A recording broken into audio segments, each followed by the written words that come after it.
90 రోజుల కోర్సు పూర్తి చేస్తే చాలు 100% ప్లేస్మెంట్ సపోర్ట్ తో సాఫ్ట్వేర్ జాబ్ మీ సొంతం. వెంటనే కోడ్ జ్ఞాన్ డెస్టినేషన్ ని సంప్రదించండి.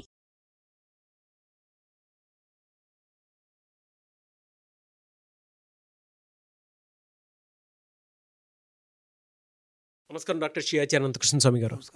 చాలామంది 2025లో క్లాసెస్ ఎప్పుడెప్పుడు ఎక్కడెక్కడ ఉండే అవకాశం ఉంటుందని చెప్పేసి అడుగుతున్నారు. ఎక్కడ ఉండే అవకాశం ఉంటుంది?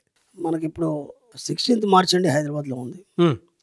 అలాగే 23 మార్చ్ వచ్చి వైజాగ్, 6 ఏప్రిల్ వచ్చి మనకు స్పెషల్ క్లాస్ ఉంటుంది హైదరాబాద్లో. అలాగే 13 ఏప్రిల్ వచ్చి రాజమండ్రి అండి, 27 ఏప్రిల్ వచ్చి బెంగళూరు, 4 మే వచ్చి తిరుపతి, 11 మే వచ్చి విజయవాడ అండి. ఓకే, ఈ విధంగా వీలైన తొందరగా ఎన్రోల్ చేసుకోండి. చాలా రష్గా ఉన్నాయి సమ్మర్ కాబట్టి తొందరగా ఎన్రోల్ చేసుకునే ప్రయత్నం చేయండి. ఈ వీడియోలో ఏం చెప్తున్నారు? ఇక్కడ విచిత్రం ఏం జరుగుతుందంటే మనకు బుద్ధి తెలిసినప్పటి నుంచి ఇప్పటి వరకు శారీరకపరమైన జ్ఞానం గురించి మాత్రమే అవగాహన కలిగి ఉన్నాం మనం. కానీ ఇక్కడ విచిత్రం ఏం జరుగుతుందంటే ఇది కేవలం మనం చూస్తున్నటువంటి పరిస్థితులు కావచ్చు, లేదంటే మన బాడీ కావచ్చు, దీన్ని మాత్రమే డెవలప్ చేస్తుంది మనకి. ఓకేనా? కానీ ఇక్కడ మనం ఏం చేస్తున్నామంటే చాలామందికి డబ్బులు వస్తుంది కూర్చుని దగ్గర అనే క్వశ్చన్ ఇంక ఇప్పటికీ ఉంది. ఎందుకంటే పాత వాళ్ళైతే వాళ్ళకి తెలిసిపోయింది అసలు డబ్బు ఎలా వస్తుంది, క్లాస్లోకి వచ్చారు లేదా ఇన్ని వీడియోలు విన్నారు. ఇప్పుడు మళ్ళీ కొత్తగా నా వీడియోలు చూసే వాళ్ళకి ఏముంటుంది, ఇదేదో కొత్తగా ఉంది, ఇది ఎలా పాసిబుల్ అవుతుంది? ఇక్కడ మనం ఏం చేసామంటే ఈ సృష్టిలో ఎవరు చేయలేనటువంటి ఒక అద్భుతమైన ప్రక్రియను మనం చేసాం.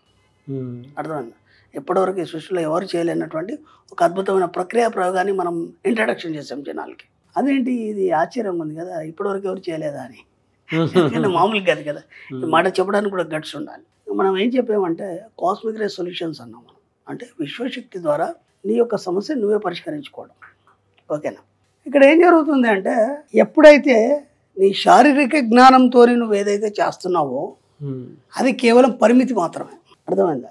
ఎప్పుడైతే నీ మానసిక ఇంద్రజ్ఞానంతో ఏదైతే చేస్తున్నావో అది అపరిమితం. దాన్నే మనం అతీంద్రియ శక్తి అంటాం. అర్థమైందా? మీలో ఉన్న అతీంద్రియ శక్తి మీకు తెలియకుండానే దాన్ని మేల్కొల్పడం జరిగింది.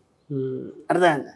అది ఎలా ఉంటుంది, ఎలా పనిచేస్తుంది, మన సబ్జెక్టులో డబ్బులు ఎలా వస్తాయి, నువ్వు కోరుకున్న కోరికలన్నీ కూడా ఎలా వస్తాయి అనే విషయం మీద మనం పరిశీలించినప్పుడు ఏం జరిగిందంటే విచిత్రమైన కొన్ని విషయాలు మనకు బయటపడ్డాయి. ఎందుకంటే ఈ భూమి పుట్టప్పటి నుంచి ఈ యొక్క ఎనర్జీ పనిచేస్తుందని నేను ఎన్నోసార్లు గతంలో చెప్పాను. ఓకేనా? మీకు తెలియకుండా మీరు ఆ శక్తిని ఎన్నోసార్లు ఉపయోగించుకున్నారు. కానీ ఇది అది అని తెలియదు మీకు. చిన్న ఎగ్జాంపుల్ చెప్తాను. మీకు బుద్ధి తెలిసినప్పుడు చిన్నగా ఉన్నారు మీరు, మీ నాన్నగారు ఆఫీస్కి వెళ్ళారు లేకపోతే డ్యూటీకి వెళ్ళారు. వచ్చేప్పుడు మీ నాన్నగారు పలానా వస్తువు తెస్తారు, ఒక క్యాడ్బరీ చాక్లెట్ ఇంకేదో తెస్తారని మీరు పదే పదే ఊహించారు. ఊహించినప్పుడు ఏమైంది, ఆయన అంత బిజీలో కూడా అనుకోకుండా ఏదో షాప్ దగ్గర ఆగి అది తీసుకొని వచ్చాడు. ఓకేనా? తీసుకొని ఇంటికి రాగానే సడన్గా మీరు ఎదురుగుండా వెళ్ళేసి నాకు చాక్లెట్ తెచ్చావు అని అడిగారు. అతను కూడా తీసుకొచ్చారని చెప్పేసి మీ చేతిలో పెట్టాడు. ఇక్కడ విచిత్రం ఏంటంటే మీరు అతనికి చెప్పలేదు, అతను తెస్తున్నట్టు మీకు చెప్పలేదు. ఇది ఎలా జరిగింది అంటే ఇక్కడ నీ యొక్క ఆలోచన తరంగాల ఫ్రీక్వెన్సీ వెళ్ళి అతని యొక్క మస్తిష్కాన్ని తగిలి నీకు కావాల్సిన దాన్ని సృష్టించింది. ఇక్కడ అతను తీసుకురాలేదు, దాన్ని నువ్వు సృష్టించుకున్నావు.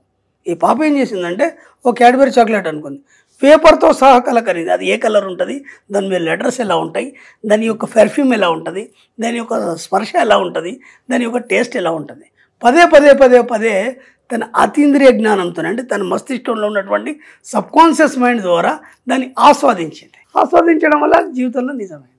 ఇదే మనం చేస్తున్నాం మన సబ్జెక్టులో. నీకు డబ్బు కావాలా, సంపద కావాలా, ఐశ్వర్యం కావాలా, దాన్ని నువ్వు అలా ఆస్వాదించడం అనేది నేర్చుకోవాలి. నేర్చుకున్నప్పుడు ఎందుకు రాదు, క్యాడ్బరీ చాక్లెట్ అయినా అంతే, డబ్బు అయినా అంతే, ఐశ్వర్యం అయినా సంపద అన్నిటికీ ఒకటే సూత్రం కదా. అందుకే మన సబ్జెక్టులు ఏమన్నారంటే ఆడియో వీడియో 2 కావాలన్నారు. అలాగే స్పర్శ కావాలి, దాని రుచి కావాలి, దాని యొక్క వాసన కావాలి.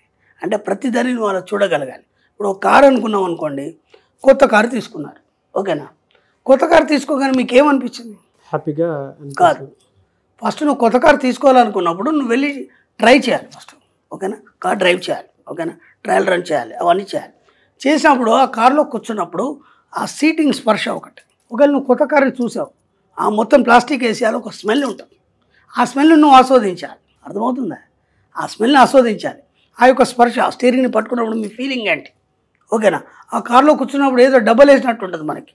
అప్పుడు బయట ప్రపంచంలో ఉంటుంది కాబట్టి కొత్త కారులో కూర్చున్నప్పుడు ఒక ఫీలింగ్తో పాటు మనకు ఒక ఒత్తిడి కూడా కలుగుతుంది. ఎందుకంటే ఎక్కడ ఇరుక్కుపోయినట్టు. అర్థమైందా? దాని నుంచి మళ్ళీ నువ్వు ఆనందాన్ని పొందుతావు. ఓహో, ఈ సీటింగ్ ఇదంతా. ఈ యొక్క ఊపిరి శ్వాస అనేది కూడా మిమ్మల్ని ఉక్కిరి బిక్కిరి చేస్తుంది. ఆ ఆనందం అనేది అదంతా నువ్వు అనుభవించినప్పుడు కూడా ఆ కారణం నీ జీవితంలోకి వస్తుంది. ఇప్పుడు అది ఎలా వస్తుంది, ఎక్కడి నుంచి వస్తుంది, ఎందుకు వస్తుంది? ఇప్పుడు మనం ఏం చేసామంటే ఈ భూమి మీద ఉన్న ఎనర్జీని అంతా మనం ఉపయోగించుకుంటున్నాం. ఇక్కడ ఉన్న జనాలు కావచ్చు, జంతువులు కావచ్చు, ప్రకృతి కావచ్చు, ఇదంతా అనంతమైన విశ్వశక్తిలో అనంతమైన సంపదలు ఉన్నాయి. అక్కడ ఒక ఎనర్జీ ఉంది, దాన్ని ఉపయోగించుకున్నా అనేది ఇప్పటిదాకా ఎవరికి తెలియదు. దాన్ని మనం ఇంట్రడక్షన్ చేసాము, దాన్ని ఎలా ఉపయోగించుకోవాలని. అది ఎక్కడ ఉంది, ఇక్కడ ఎలా ఉంటుందంటే ఇక్కడ ఉన్నటువంటి ఏదైతే సజాతి ధ్రువం ఉందో, మీ లోపల ఉన్నటువంటి సజాతి లక్షణం ఉందో ఇదే అక్కడ ఉంది. అర్థమైందా? ఒక నీరులో నీరు ఈజీగా కలిసిపోతుంది. అర్థమైందా? నీరులో కెమికల్ కలవదు కదా, కలవదు కదా. అలాగే నీ లోపల ఉన్న విశ్వశక్తి, నీ యొక్క హృదయ కుహారంలో ఉన్న అనంతమైన విశ్వశక్తిని విశ్వంలో ఉన్న విశ్వశక్తితో మనం అనుసంధానం చేస్తూ మన కోరికలను వెల్లడి చేస్తున్నాం. అలా చేయడం వల్ల ఏమైపోయింది, ఇక్కడ ఏవైతే కోరికలు ఉన్నాయో అవన్నీ విశ్వం ద్వారా చేర్చబడుతున్నాయి. ఆ విశ్వశక్తిని మనం ఇంట్రడక్షన్ చేసాం. ఎందుకంటే దానికి ఏం పని లేదు, 24 గంటలు నేను చూస్తుంటుంది వీడు ఏం చెప్తాడా అని. అక్కడ ఖాళీగా ఉంది, అది మనం ఎందుకు ఉపయోగించుకోవద్దు దాన్ని? అదే నేను చెప్తుంది. ఇలా మాట్లాడుతుంటే నాకు కొంచెం స్పిరిచువల్ నాలెడ్జ్లోకి వెళ్దాము. అమ్మవారు శివుల్లో ఐక్యం అయ్యే ప్రాసెస్లో 3 రకాల దీక్షలు, అంటే నయన దీక్ష, స్పర్శ దీక్ష, కుక్కటి దీక్ష, ఈ మొత్తం చేసిన తర్వాత శివుడు తనకు తానే ఆ విశ్వంలోకి, అంటే తనలో ఐక్యం చేసుకున్నారని చెప్పేసి అంటున్నాను. అంటే మీరు ఇందాక ఒక మాట అన్నారు కదా, స్పర్శని చూడాలి, అది ఎంజాయ్ చేయాలి, తర్వాత తెలుస్తుంది అని చెప్పేసి. అంటే ఇవ్వడానికి రెడీగా ఉంది విశ్వం, బట్ ఆ ఎక్స్పీరియన్స్ని మనం కనుక ఇచ్చేస్తే ఆటోమేటిక్ ఇస్తుంది అని చెప్పేసి చెప్పడానికి. స్టార్టింగ్లో విశ్వం ఇస్తుంది అని చెప్పాము. అవునవును. విశ్వం ఎలా ఇస్తుంది అనుకున్నారు కదా. అవును. ఇప్పుడు మనం ఉపనిషత్తులు, మనకి వేదం నుంచి ఉపనిషత్తులు విశ్వశక్తి ఎక్కడ ఉందనేది మనం స్పష్టంగా చెప్పగలిగినాం. ప్రతిదానికి ఒక రీజన్ చెప్పగలిగినాం, ప్రతిదానికి సమాధానం చెప్పగలిగినాం. సింపుల్ మనం చేస్తున్నది ఏంటంటే అక్కడ విశ్వశక్తి ఖాళీగా ఉంది, దానికి ఏం పని లేదు, అనంతంగా ఉంది. దాన్ని మీరు ఉపయోగించుకోవడం అనేది మనం చెప్తున్నాం.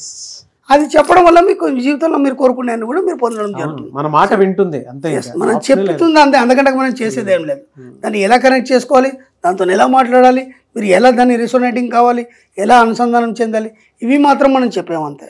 కాబట్టి ఇప్పటివరకు ఎవరు చెప్పలేనటువంటి అద్భుతమైనటువంటి ఆ యొక్క శక్తిని మనం ఎలా ఉపయోగించుకోవాలని మనం ఇంట్రడక్షన్ చేస్తాం. ఇంకా కొత్తగా ఏం చేయలేదు మనం ఇక్కడ. అలా ఎలా గురించి వాళ్ళే సృష్టించుకుంటారు, మనం ఏం చేయట్లేదు. చూపించాం, అక్కడ ఉంది, అక్కడ వస్తువు ఉంది, తీసేసుకోండి అంతే. గ్రేట్ నాలెడ్జ్ అండి. Thank you so much doctor Shri Acharya Anantakrishna Swami గారు. Thank you. సుమన్ టీవీలో మీ పర్సనల్ అండ్ బిజినెస్ ప్రమోషన్స్ కోసం కింది నెంబర్కి కాంటాక్ట్ చేయండి.